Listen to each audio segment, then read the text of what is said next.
렘넌트의 길을 따라 찬송 제가 정말 좋아하는 찬송이거든요. 근데 몸 찬양이 굉장히 어려워가지고 그때 아는 사람 알겠지만 이 몸 찬양 도저히 따라할 수가 없어. 아무리 해도 따라할 수가 없어. 왜 그렇게 만들었냐 했더니 그때 전도자의 삶에 운동을 시키기 위해서 그랬다라고 하는 뒷얘기가 있었습니다만, 그래서 조금 묻혀지는 경향이 있는데 이 찬송이 진짜 좋은 찬송이에요. 저는 이 찬양할 때마다 되게 사실은 마음이 울컥해요. 성경 속 렘넌트 같이 될 것이다. 원래 가사가 어려운 일, 이런 일을 만났을 때는 이런 렘넌트가 될 것이다. 저런 일 만났을 땐 저런 렘넌트 될 것이다. 이런 가사예요. 가정에서 어려운 일 만나고 외로운 일 만나면 요셉같이 될 것이다. 또 위기를 만났을 때, 국가 위기를 만났을 때는 모세같이 될 것이다. 죽음의 위기 만났을 때는 다윗같이 될 것이다. 죽음을 만나고 순교하게 되었을 때는 바울과 디모데 초대교회 제자들 같이 될 것이다. 그래서 우리 렘넌트는 성경 속 렘넌트 같이 될 것이다. 그런 전도자의 기도가 담긴 내용입니다. 그래서 우리 귀한 렘넌트들이 방금 우리 찬양대 찬양한 그대로 응답받게 되기를 예수님 이름으로 축복합니다. 우리 하나님께 영광의 박수를 다시 한번 돌려드립시다. 예수님의 공생애 동안에 무엇을 주셨느냐? 바꿀 것을 알려주신 거죠. 뭘 바꿔야 되겠습니까? 질문을 조금 해봐야 되겠습니다. 지난 렘넌트 데이 학원 복음할 때 주셨던 바로 그 서론입니다. 우리에게 가난이 있다면, 우리에게 질병이 있다면, 우리에게 실패가 계속된다면, 우리가 너무 힘이 없고 그래서 무력하다면, 아무 능력이 없어서 현장 갔을 때는 현장을 이길 수 있는 힘이 없다면, 또 우리가 만약에 너무 힘이 없어서 아무런 영향력이 없고 아무런 존재감이 없다면 우리는 이것을 두고 한번 질문을 해봐야 됩니다. 가난하면 안 됩니까? 가난하면 다 실패예요? 가난하면 다 틀린 거예요? 가난이면 복음이 하나도 없는 거예요? 그런 건 아닙니다. 아프면은 복음 없는 겁니까?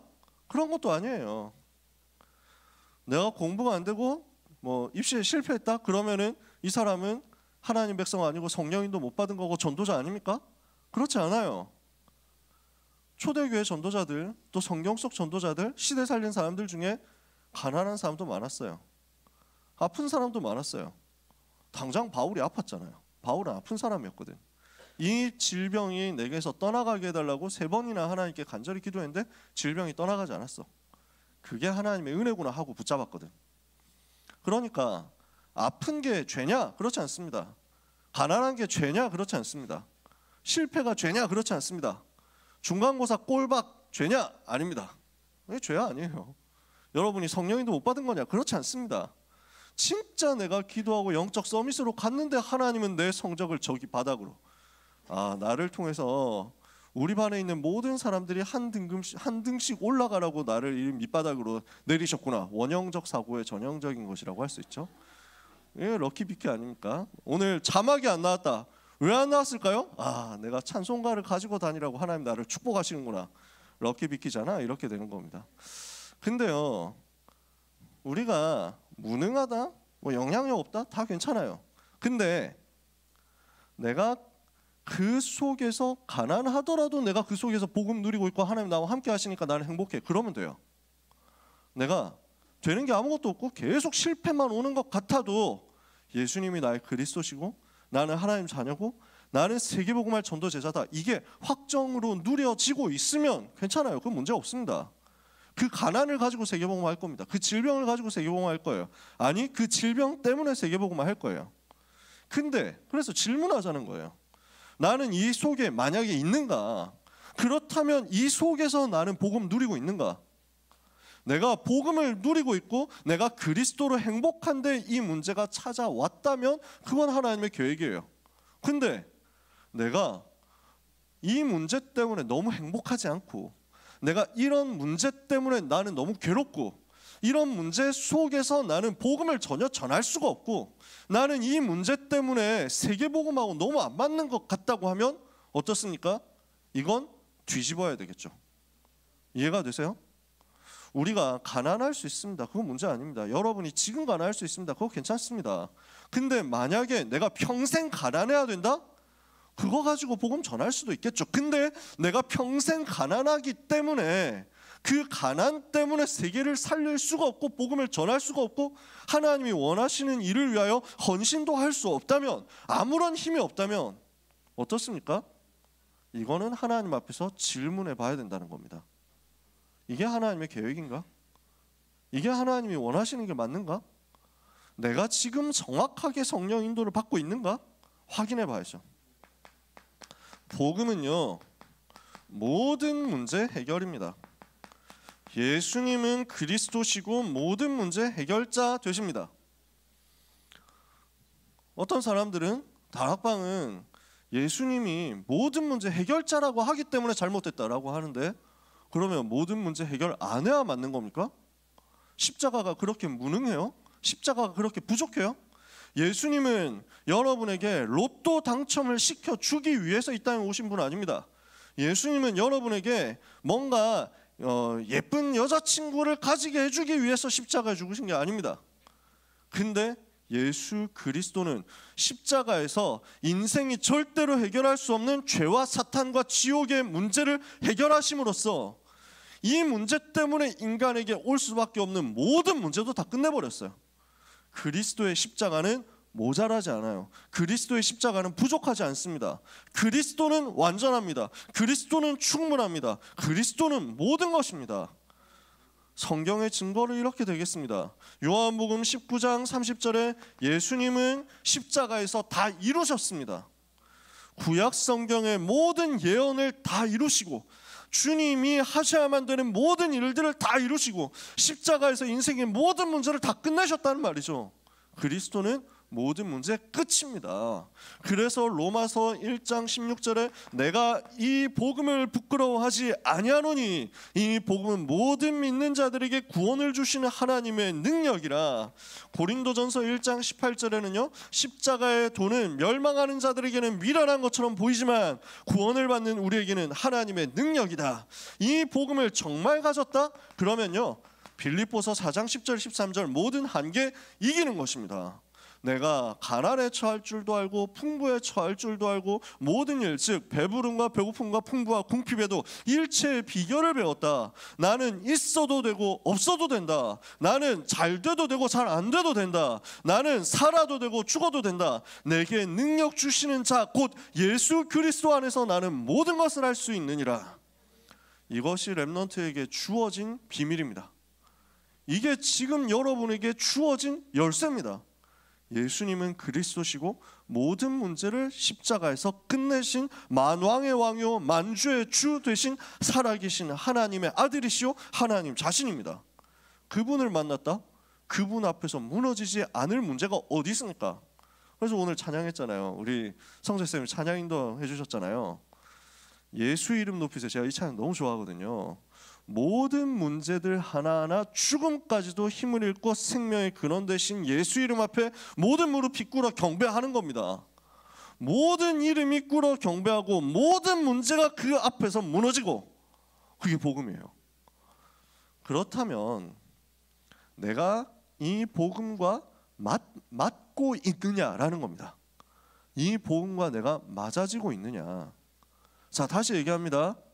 여러분이 꼭 성적이 올라야 되느냐? 여러분이 꼭 이번에 시험 잘 봐야 되느냐? 여러분이 꼭 내신 향상이 되고 수능, 수시 뭐 이렇게 해가지고 다 뚫고 그래서 인서울 최고 대학으로 가야 되느냐? 아닙니다. 하나님이 작정하신 곳, 하나님이 예비하신 곳이 있습니다. 어디로 가도 괜찮아요. 무엇을 해도 괜찮습니다. 중요한 거는 그 모든 과정 속에서 복음이 정말 모든 것 맞는지 나에게 확인되고 있느냐는 겁니다. 그거 질문하시면 돼요. 지금까지 나는 공부를 너무 놓고 있어가지고 이제 고3인데 나는 어디를 가야 될지도 모르겠다. 괜찮아요. 아무 문제 없습니다. 지금부터 이거 하면 됩니다. 복음이 정말 모든 문제 해결이 맞냐 확인해야 돼요. 정말 하나님이 주시는 해답이 복음인데 이걸 누리지 못한다면 내가 복음과 맞지 않고 있기 때문이거든요. 그래서 복음과 맞지 않는 나의 상태를 뒤집으라는 것입니다. 그래서 오늘 메시지는 이겁니다. 복음은 이건데 만약에 내가 이 복음이 전혀 누려지지 않은 상태에서 이 문제 속에 있다면 바꾸자. 복음을 바꿔야 되겠어요? 나를 바꿔야 되겠어요? 나를 바꾸면 되거든. 그래서 예수님은 바꿀 것 이 부분을 계속 제자들에게 말씀하신 겁니다. 제자들을 불러서 무엇을 하셨느냐? 첫 번째, 기본 틀을 바꿔라. 우리는요, 나도 모르게 복음 아닌 틀린 것들을 틀로 너무 많이 가지고 있습니다. 어떤 틀을 가지고 있느냐? 종교의 틀이거든요. 그래서 산상수훈, 산상보훈이라고 하는 중요한 메시지가 마태복음 5장, 6장, 7장에 기록되어 있습니다. 제자들에게 주신 메시지예요. 산상수훈이라고 해서 산 위에서 주신 교훈이라는 말이고, 산상보훈은 그 메시지가 너무 중요해서 너무 좋아서 보물 같다. 그래서 산상보훈이라고도 합니다. 그러면 이 메시지 속에서 뭘 우리가 발견할 수 있습니까? 마태복음 5장에서 나오는 메시지입니다. 참된 복이 뭐냐라는 겁니다. 뭐가 복입니까? 사람들은 성공이 복이라고 생각합니다. 뭔가 소유하는 것이 복이라고 생각합니다. 그게 진짜 복이냐? 예수님이 말씀하시는 거예요. 마음이 가난한 자가 복이 있다. 천국이 그들의 것이다. 누가 복이 있냐? 성적이 올라서 좋은 대학 가는 사람 복이 있다가 아니라 마음이 가난한 사람이 복이 있는데 그 복의 내용은 천국이 그들의 것이다. 다른 거예요. 완전 달라요. 어떤 노력을 해서 어떤 성공을 하면 그게 복이냐? 아니라는 거예요. 심령이 가난해서 나는 복음이 필요합니다. 나는 그리스도가 필요합니다. 나는 그리스도 없으면 살 수 없습니다. 라고 하는 그 사람이 복이 있다. 어떤 복이와? 하나님의 나라가 그 사람의 것이다. 이해가 되세요? 나는 그리스도가 필요합니다 하는 그 사람에게 복이 임해요. 왜? 그리스도가 복이니까. 그리스도 자신이 복이니까. 그리스도를 가졌다 다 가진 거야. 모든 것을 다 가졌어도 그리스도가 없다? 아무것도 가지지 못한 거야. 여러분은 그러면 어떤 사람이에요? 여러분 어느 쪽에 있는 사람입니까? 모든 것을 가져도 괜찮고 모든 것을 잃어도 괜찮습니다. 그리스도께서 내 안에 계시면 나는 여전히 모든 것을 가진 하나님의 자녀예요. 이 부분이 믿어지고 누려지는 축복이 있기를 예수님 이름으로 축복합니다. 그리스도가 다거든요. 그래서 애통하는 자, 슬퍼하는 사람이 복이 있다. 아니 세상에서는 기뻐하는 게 복이 있을 것 같잖아요. 근데 아니야. 슬퍼하는 자가 복이 있대. 왜 그럴까요? 나는 기뻐가지고 그리스도가 필요가 없어. 나는 지금도 잘 살아. 나는 지금도 행복해. 나는 아무 문제 없어. 네가 더 안 좋아 보이는데? 이럴 거거든. 여러분 전도 대상자들 이번 주간에 전도 자료 전달해 봤나요? 복음 제시해 봤어요? 나보다 더 행복해 보여요. 뭐 이럴 수도 있다니까. 나보다 더 잘 나가는 것 같아. 이럴 수도 있다니까. 거짓말입니다. 거짓말이에요. 100% 거짓말입니다. 그리스도가 없는 어떤 사람도 행복하지 않고 행복할 수 없습니다. 위장할 뿐이지. 거짓말로 속일 뿐이지. 그 속임수에 심지어 자기 자신까지 속아 넘어가고 있다고 하더라도 결국 그 속임수는 드러나게 돼 있어요. 결국에는 한계 나오게 돼 있어. 결국에는 스스로 무너지게 돼 있어. 그 속에 모든 사람들이 살아가는 거야. 차라리 슬퍼하는 게 낫다. 애통하는 게 낫다. 나는 너무 애통하고 너무 슬프고 너무 힘들고 너무 우울하다. 그래서 복음 필요하니까. 그러면 그 사람은 위로를 받는 거예요. 어떤 위로? 그리스도를 만나서 그리스도만이 주실 수 있는 참된 위로를 받는 거야. 그리스도를 알고 그리스도를 만나고 그리스도를 전하는 것이 참된 복이다 이 말입니다. 의에 줄이고 목마른 자 복이 있다. 그들이 배부를 것이다. 왜요? 나는 진짜 목마르다. 나는 진짜 줄이 굶주리다. 왜? 내가 복음 필요하니까. 복음에 굶주린 사람, 복음에 목마른 사람, 그 사람에게 그 복음의 주인공 되신 그리스도가 오실 거니까. 그 그리스도 마음속에 영접해가지고 배부르게 되고 목마름을 채우게 될 건데 그게 복이잖아요. 온유한 자 복이 있습니다. 화평케 하는 자 복이 있습니다. 마음이 청결한 자 복이 있습니다. 의를 위하여 핍박받는 자 복이 있습니다. 이 복음 전하는 복이 있습니다.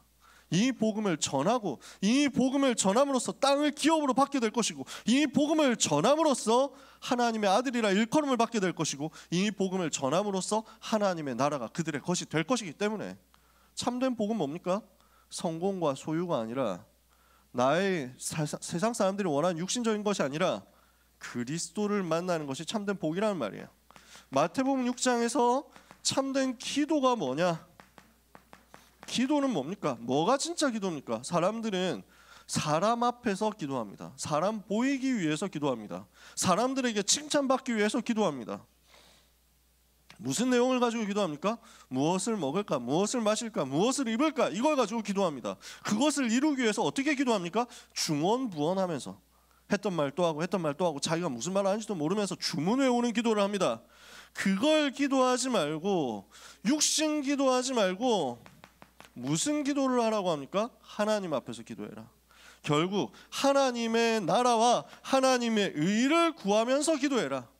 하나님의 나라가 내 속에 임하게 하옵소서. 그게 진짜 기도라는 말이에요. 하나님의 나라가 내 삶에 임하게 하옵소서. 그게 진짜 기도란 말이에요. 그 나라가 어떻게 나에게 임할 수 있습니까? 하나님의 의가 내 속에 충만할 때. 그 의가 뭡니까? 그리스도가 나의 의 되시잖아요. 우리를 죄에서 건져내서 의롭게 하신 예수 그리스도, 십자가에서 죽으시고 그 피로 나를 모든 죄에서 해방하신 예수 그리스도, 그 의로만, 그분으로 말미암아 내가 의롭게 되어서, 내가 가진 의는 율법으로 말미암은 것이 아니요 오직 예수 그리스도를 믿음으로 말미암아 하나님께로부터 나온 의다. 바울의 고백이죠. 그 의가 내 속에. 그러니까 우리가 기도해야 될 내용이 뭡니까? 마태복음 6장 33절, 너희는 먼저 그의 나라와 그의 의를 구하라. 그리하면 이 모든 것을 너희에게 더하시리라. 나머지 것들은 다 따라오게 되어 있어요. 하나님의 의가 뭔데요? 그리스도.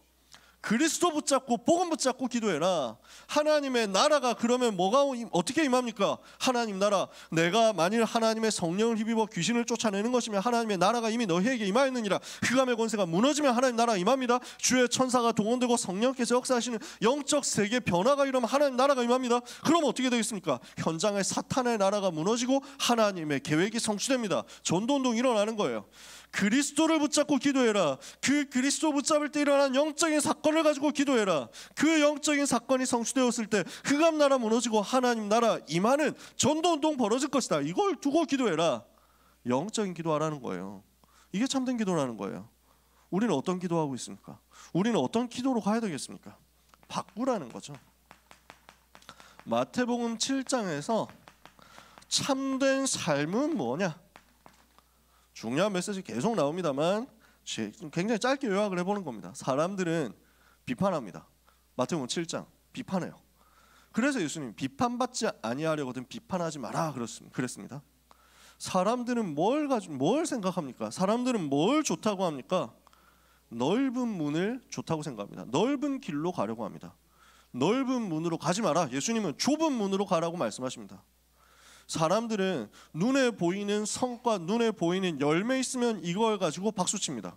이걸 가지고 사람들은 야 성공했다고 칭찬합니다. 근데 하나님은 그걸 보시지 않습니다. 우리 주님 거기서 뭐라고 얘기합니까? 나더러 주여 주여 하는 거 그거 의미 없다. 겉으로 눈에 보이는 거 칭찬받으려고 하는 거 그거 의미 없다. 심지어 많은 역사 일어나고 많은 성과 일어나고 많은 성공을 했다고 하더라도 그거 의미 없다. 그 열매를 보고 결국 알게 될 것이다. 나는 그들을 모른다고 할 것이다. 그 속에 예수 생명 가진 자가 말씀 따라갈 때 이 사람은 무너지지 않는다. 그럼 결국 뭘 얘기합니까? 세상 기준이냐? 하나님의 기준이냐? 우리는 자꾸 세상 기준으로 모든 걸 보고 판단한다니까요. 눈에 보이는 것을 가지고 판단하고 눈에 보이는 그 기준을 가지고 저 사람 잘못됐다고 정죄하고 비난하고 비판합니다. 예수님은 용서하라는 거예요. 살리라는 거예요. 치유하라는 거예요. 사람들에게 박수받고 사람들에게 칭찬받는 것 넓은 길입니다. 지금도 사람들은 그쪽으로 갑니다. 그러니까 한국교회 많은 목사님들도 사실은 그쪽을 많이 택합니다. 사람들에게 박수받는 것, 사람들에게 칭찬받는 것. 다락방 전도운동 하다가 나는 안 맞다 하고 나간 사람들도 있습니다. 그럴 수도 있습니다. 다락방에만 복음이 있냐? 그렇지 않잖아요. 우리만 구원이 있냐? 그렇지 않잖아요. 전 세계 교회, 복음 가진 교회 있으니까 거기로 가면 됩니다. 근데 제발 복음 가진 교회로 갔으면 좋겠어. 복음만 말하는 대로 갔으면 좋겠어. 미안하지만 잘 안 보일 겁니다. 그건 냉정한 사실이거든요. 제가 그래서 얘기를 들어보거든요. 우리 고등부 있다가 또 나간 친구들도 있어요. 어느 교회로 갔냐? 그래서 어디 교회로 갔대. 되게 마음이 아파. 심지어 그 랩런트도 얘기해. 부모님 때문에 억지로 거기를 갔는데 힘들대. 이 랩런트는 좀 영적으로 어려움이 많거든요. 근데 굉장히 사람들이 칭찬해주고 굉장히 한국 교회에서 칭찬받는 교회로 갔어요. 그 목사님을 사람들이 되게 좋아해. 그 목사님 뭐 영상 같은 거나 메시지 영상 나오면 전부 댓글이 막 너무 좋아. 그러면서 막 되게 박수 받고 이 목사님 메시지 들어봤냐면서 진짜 훌륭한 얘기를 한다고. 어떤 얘기를 하시냐면은 한국 교회 반성해야 됩니다. 뭐 그렇게 돈을 밝힙니까? 한국 교회 잘못한 게 너무 많습니다. 다른 종교를 돌아보기 전에 우리가 먼저 회개해야 됩니다. 우리가 진실해야 됩니다. 우리가 화해해야 됩니다. 이런 얘기를 많이 합니다. 그 교회를 이제 부모님이 가자고 해서 갔대. 힘들대. 사람들은 그게 칭찬 그런 얘기하면 좋아하거든. 왜냐? 일단 듣기 좋아. 유튜브 쇼츠 이런 걸로 뜨면 굉장히 훌륭한 말. 야, 뭐 기독교에도 이런 좋은 사람 있네 하고 불신자들이 칭찬해 줄 겁니다. 당장은 좋게 들릴 겁니다. 하지만 이걸로 마귀를 꺾지 못합니다. 사탄은 그런 거 두려워하지 않거든요. 지금도 역사는 흑암 세력, 사람들을 우울증으로, 공황장애로, 조울증으로, 조현병으로 몰고 가는 사탄의 세력은 착한 말, 좋은 말, 올바른 말, 진실한 말을 두려워하지 않거든요. 마귀는 뭘 두려워할까요? 예수가 그리스도란 그거 한 가지 두려워합니다. 마귀가 제일 싫어하는 것 그리스도. 마귀가 제일 두려워하는 것 그리스도. 그래서 우리는 그리스도 말하는 길로 계속 갈 겁니다. 넓은 길 말고 좁은 길 갈 거예요. 왜 자꾸 그리스도만 말하냐? 뭐 귀신 얘기, 사탄 얘기 그렇게 많이 하냐? 무슨 너무 좀 없어 보인다. 좀 수준 높은 말을 해라. 실제로 제가 들었던 얘기들입니다. 잘 사는 분들, 교양 있는 분들 만나보니까 아니 뭐 목사님은 참 좋은 분인데 왜 그렇게 귀신 얘기를 많이 하고 뭐 사탄 얘기하고 시대에 뒤떨어진 얘기를 많이 하냐고 그런 얘기들을 하시더라고요. 저보고 한 얘기는 아니고 내가 훌륭한 사람 아니니까 제가 섬기던 목사님을 보고. 우리는 좁은 문으로 갈 겁니다. 좁은 길로 갈 겁니다. 여러분도 좁은 길로 가시기를 축복합니다. 사람들이 박수 쳐주는 그것 좋아하지 말고.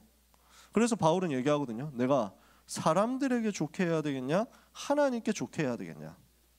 내가 사람 기쁘게 하는 것 해야 되겠냐? 하나님 기쁘게 하는 것 해야 되겠냐? 내가 사람 기쁘게 하는 거였으면 하나님의 종이 아니겠지. 우리는 세상 기준으로 판단하고 정죄하고 세상 기준으로 칭찬하고 박수치는 것, 이 함정에서 빠져나와야 됩니다. 우리는 말씀 따라가는 거예요. 성경이 맞다고 하면은 모든 사람들이 싫다고 해도 우리는 그 길로 가는 겁니다. 말씀이 맞다고 하면 모든 사람들이 비난한다고 해도 그 길로 가는 겁니다. 근데 그게 사실은 세계를 살리는 거예요. 그게 사실은 시대를 살리는 거예요. 여러분에게 하나님이 주시고자 하는 것입니다. 그래서 예수님은 무엇을 하셨냐면요, 사람들이 비난하고 정죄하는 그쪽으로 찾아가신 거예요. 그래서 예수님은 세리들 현장으로 가셨어요. 세금 징수업자지. 로마 제국에 협조해서 세금 걷어다 주고 그 다음에 수수료를 엄청 뜯어가지고 자기 축제하는 사람들, 그게 세리들이거든. 그러니까 세리들 중에서 괜찮은 사람 있는지 없는지는 모르지만은 일단 그 시대 세리들은 우리식으로 따지면은 일제시대 친일파 그 이상인 거야. 사람들이 다 싫어해. 세리라고 하면 다 싫어해. 예수님은 세리들을 만나셨어. 세리에게도 복음 필요하다. 예수님은 어디로 가셨느냐? 죄인들을 찾아가셨어. 그냥 이거는 예수님 반대했던 바리새인 피셜입니다. 세리와 죄인들의 친구로다 이랬다니까요. 예수님은 어디로 가셨느냐? 안식일에 병든 자들에게로 가셨어요. 예수님은 어디로 가셨느냐? 가늠한 자, 현장에서 범죄한 사람, 가늠하다가 잡힌 사람, 여기를 만나셔서 용서하시고 살리셨어요. 여러분 이 내용을 아실 겁니다. 어떻게 하셨냐? 예수님의 관심은 용서하고 치유하고 살리고 새로 시작하게 해주는 것, 여기 있었어요. 우리는 이쪽으로 가야 됩니다. 그래서 예수님 마태복음 5장에 제가 다 얘기하지 않았습니다. 쭉 읽어보면 5장, 6장, 7장 그렇게 길지는 않습니다. 읽어보면 우리 기준과 안 맞는 내용들이 나옵니다. 그냥 잘못 보면요, 열심히 하라는 말처럼 들리거든요. 그렇지 않아요. 예수님이 뭐라고 하셨냐면요, 너희가 율법을 다 지켰다고 생각하느냐? 그렇지 않아. 율법에 1.1획이라도 다 하지 않으면, 다 지키지 않으면 너희 구원받을 수 없어. 너희 눈이 너희를 범죄하게 하거든 눈 빼버려라. 너희 손이 범죄하게 하거든 손 잘라버려라. 그렇게 해가지고 불구가 되어서 천국 가는 게 온전한 몸으로 지옥 가는 것보다 낫지 않냐, 이렇게 예수님 얘기하시거든요. 그러면 그 말은 눈을 뽑으라는 얘기일까요? 눈으로 범죄 안 한 사람 손 들어봅시다. 지금까지 눈으로 범죄를 한 번도 안 한 사람 손 들어봅시다. 없을걸? 있겠어? 있겠냐? 없다니까. 다 뽑아야 돼. 뽑을 수 있겠어요? 손으로 범죄 한 번도 안 한 사람 있습니까? 다 잘라야 돼. 답 없습니다. 그럼 그거 어떻게 해야 돼요? 다 지켜도 구원 못 받는다는 얘기예요. 율법을 지킨다고 구원 받냐? 그거 한계 있다는 말이에요. 너희 죄 안 지었다고 생각하는데 살인하지 말라고 했다고, 너희 살인 안 했다고 뻐기는데 과연 살인 안 했을까? 마음속으로 누구를 미워한 것조차 이미 살인한 거야. 간음하지 말라고 했다는 말을 너희가 들었고 너희가 지킨다고 생각하는데 착각하지 마라. 눈으로 보고 음욕을 품은 것만으로도 이미 간음한 거야.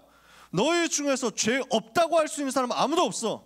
어떤 사람도 자기의 노력과 자기의 의와 자기의 공로로 구원받을 수 없어.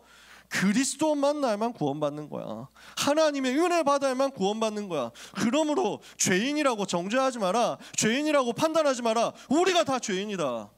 그 죄를 용서하기 위해서 내가 왔다. 예수님이 하신 거예요. 완전 바꾸셨죠.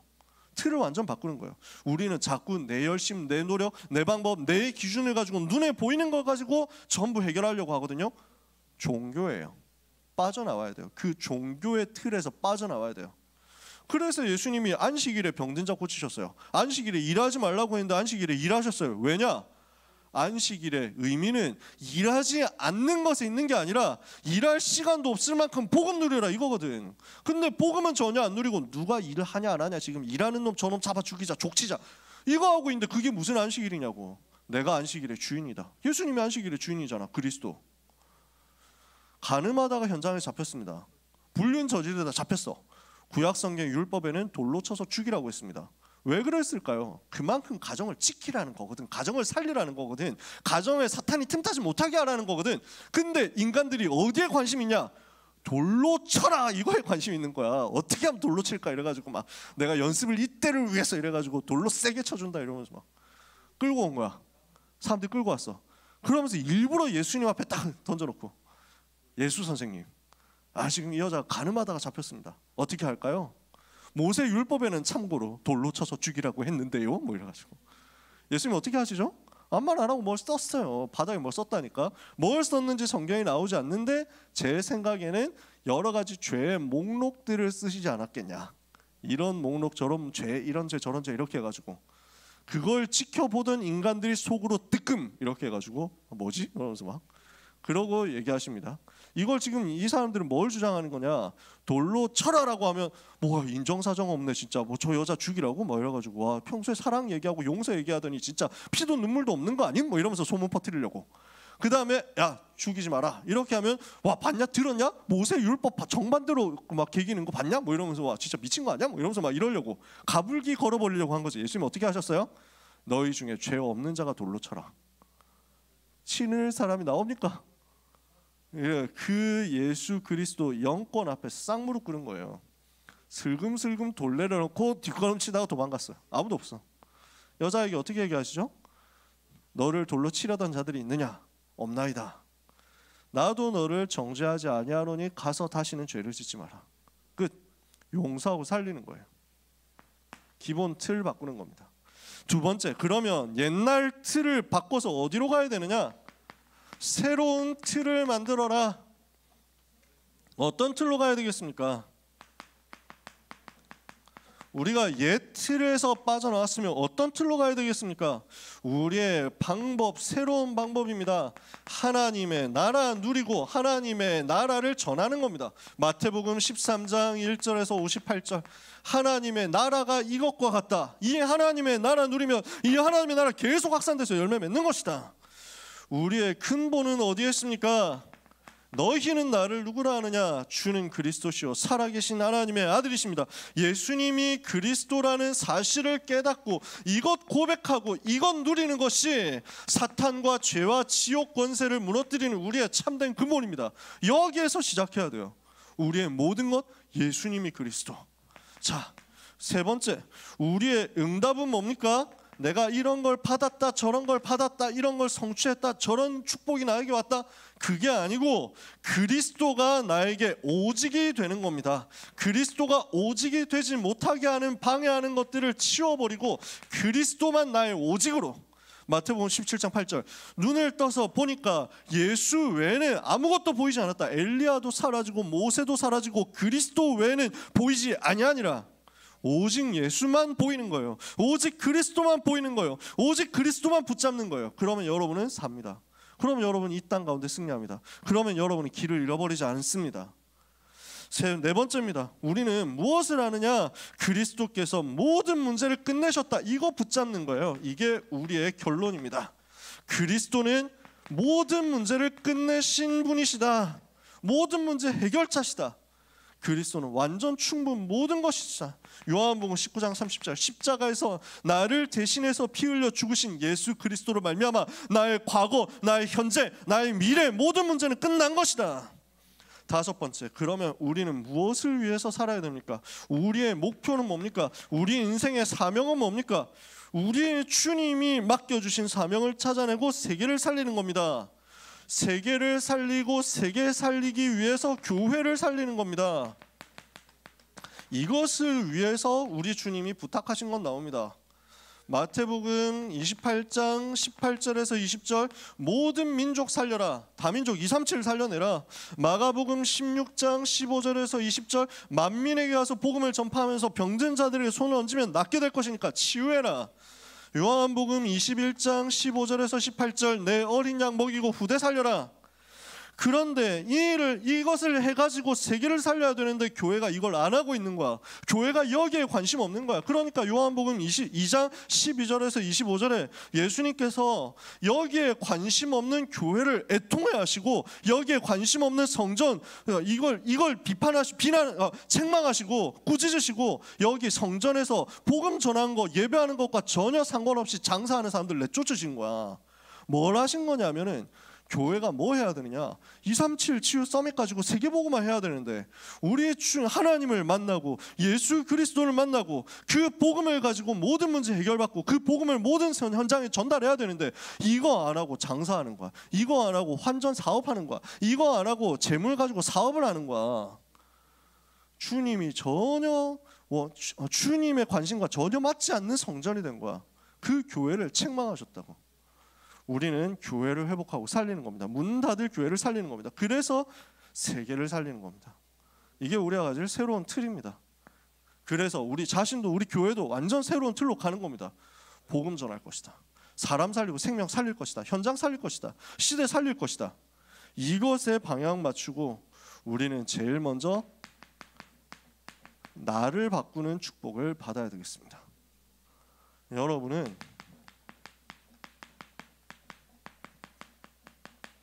운명을 바꿔버리는 사람들입니다. 운명 바꾸는 응답 받는 거예요? 이건 제 간증입니다. 아무 능력 없이 종교 생활 하다가 멸망해야 됐거든요. 그런데 여기 있는 저를 찾아오셨어요. 여기에 있었던 저를 우리 주님이 찾아오셨어요. 그래서 여기에서 저를 건져내셨어요. 그걸 보고 구원이라고 하죠. 그 구원의 은혜가 저에게 임했어요. 그 은혜의 지극히 풍성함으로 말미암아 저는 여기서 빠져나왔어요. 하나님의 은혜가 제게 임한 거죠. 로마서 5장 8절에 우리가 아직 죄인 되었을 때 그리스도께서 우리를 위하여 죽으심으로 하나님께서 우리에게 대한 자기의 사랑을 확증하셨다. 요한일서 4장 10절에 사랑은 여기 있으니 우리가 하나님을 사랑한 것이 아니요 하나님이 우리를 사랑하사 우리 죄를 속하게 하여 화목 제물로 그 아들을 보내셨습니다. 요한복음 3장 16절에 하나님이 세상을 이처럼 사랑하사 독생자를 주셨으니 이는 그를 믿는 자마다 멸망하지 않고 영생을 얻게 하려 하십니다. 저는 멸망하지 않고 영생을 얻게 됐습니다. 여러분도 그렇겠죠. 여기 있는 여러분 중에 이 생명 얻지 못한 사람은 없겠죠. 여러분 이미 생명 가진 사람들이겠죠. 나를 이 멸망에서 건져내신, 이 멸망을 운명에서 건져내신 예수 그리스도 바라보면 됩니다. 우리 주님은 우리를 어떻게 하십니까? 주님의 제자로 삼으셔서 237 나라와 5천 종족을 향해서 가게 하시고 이 연장을 살리고 문 닫는 교회를 살리게 하시는 것입니다. 문 닫을 수밖에 없게 된 교회들을 살리고 치유하라고 그 소원을 이루게 하시는 것입니다. 이게 지금 무슨 내용이냐면요, 요 1번, 2번이 오늘 마태복음 4장 19절 속에 들어있는 내용입니다. 나를 따라와라. 그리하면 내가 너희를 사람을 낚는 어부가 되게 하겠다. 우리는 운명에서 빠져나왔습니다. 아직도 만약에 이 운명 속에 있다면 틀을 빨리 바꾸세요. 실패될 수밖에 없고 복음과 맞지 않는 것 속에 있다면 바꾸세요. 빠져나와. 오직 복음 붙잡아. 그리스도를 오직으로 붙잡으면 여러분은 이 시간에 복음과 맞아지면서 그 복음 안에 있는 모든 것이 나의 것 되는 응답 올 겁니다. 여러분이 이미 왔어요. 그리고 우리의 인생 방향은 이제부터 여기로 맞춰져 있습니다. 나를 따라오너라. Follow me. 예수님께서 이렇게 말씀하셨다니까요. 나를 따라오라. 베드로와 안드레에게 예수님 지금 하신 얘기예요. 고기 잡고 있거든. 예수님 오셔가지고 거기에서 그냥 평생 고기 잡다가 끝났어야 될 운명인데 세계 살릴 사람으로 건져낸 거야. 여기에 있었어야 되는데 거기에서 나와라. 운명 사주팔자 속에 멸망했어야 되는데 12가지 문제 속에 있어야 되는데 거기서 너는 나와라. 나를 따라와라. 그러면서 어떻게 합니까? 내가 너희를 사람을 낚는 어부가 되게 하겠다. 내가 만들어 주겠다라고 하시는 거예요. I'll make you fisher of men.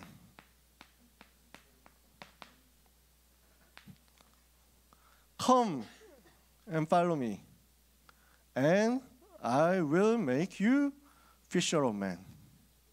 예수님 하신 말씀입니다. 그래서 우리가 이렇게 운명 바뀌었습니다. 여러분은 그렇게 운명을 바꿀 사람들입니다. 주님이 우리를 불러냈습니다. 주님이 우리를 제자 되게 하십니다. 내가 하는 거 아니에요. 내가 사람 낚는 어부가 되기 위해서 노력하는 거 아닙니다. 우리 주님이 만드시겠대요. 우리는 뭐 하면 되느냐? 따라가기로 결단하면 됩니다. 그래서 이 말씀을 듣고 베드로와 안드레가 즉시 그물을 버려두고 예수님을 따라갔습니다. 주님이 우리를 부르실 때 우리는 주님을 따라가기로 결단하는 겁니다. 모든 것을 버려두고 주님 따라가겠다. 그 결단하는 겁니다.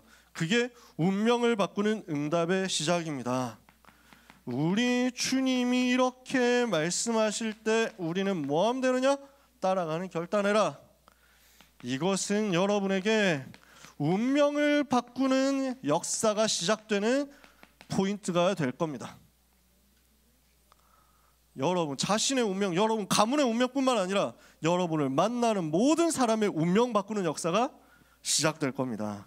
그래서 두 가지를 점검합시다. 두 가지 질문하자고 했잖아요. 두 가지 점검합시다.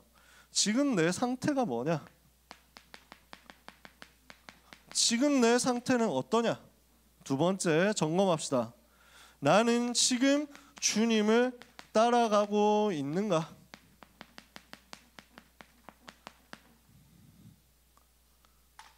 그래서 이것을 두고 점검하고 결단하다가 모든 것 바꾸는 응답의 역사가 여러분에게 누려지게 되기를 예수 그리스도 이름으로 축복합니다. 축복합니다. 뒤에 있는 사람도 축복합니다. 네, 이쯤 하면 됐지. 뭐 3번이나 했는데 그지? 하나님이 여러분의 믿음의 고백대로, 마음에 있는 믿음의 고백대로 응답하실 것입니다. 기도하겠습니다. 하나님의 은혜를 감사합니다. 멸망의 운명에서 우리를 건져내신 주 예수 그리스도를 찬송합니다.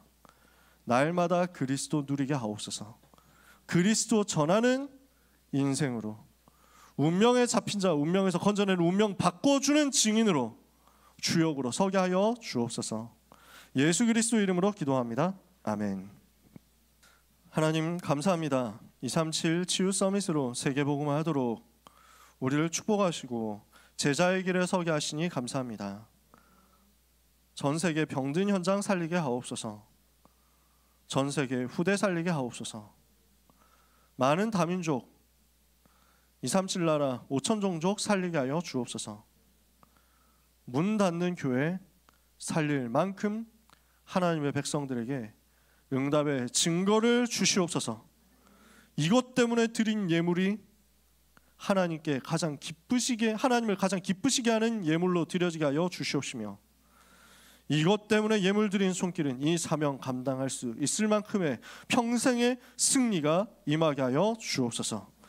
예수 그리스도의 은혜와 하나님의 사랑과 성령님의 역사하심이, 예수님이 그리스도 되신 사실을 가지고 현장에 증거하며 운명에 빠진 현장과 영혼들을 건져낼 사랑하는 모든 고등부 렘넌트와 전도자들 위해 지금부터 영원까지 항상 함께 있을지어다.